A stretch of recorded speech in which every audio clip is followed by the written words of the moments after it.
Welcome to accessing the service menu on a lag boiler of a Vitocrossal 200 CI2. You'll notice on your lag boilers by pushing the menu or the emissions test mode buttons, you don't have access to the service menu. We'll start by going down to the BCU behind the front door of the boiler, removing the X2 plug on that burner control unit. That will create a fault. Back on the display of the boiler, after the fault appears, we're going to go into the fault. First, make sure you do not unlock the fault, pushing the check mark, and then just push the X. Now on the display, we're going to go ahead and push the red triangle in the lower corner.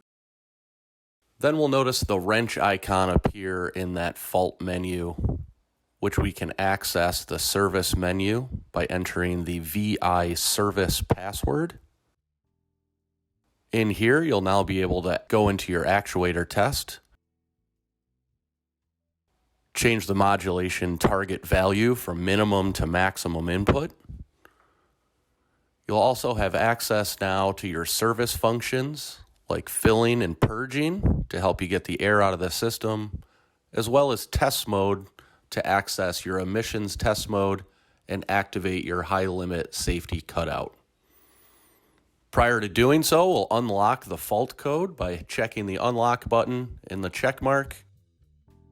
Now you'll have full access to the service menu. Even if you had to recommission the boiler, you'll see that on the screen to your right. And that's how you access the service menu for a lag boiler of a Vitocrossal 200 CI2. Thank you for choosing Viessmann.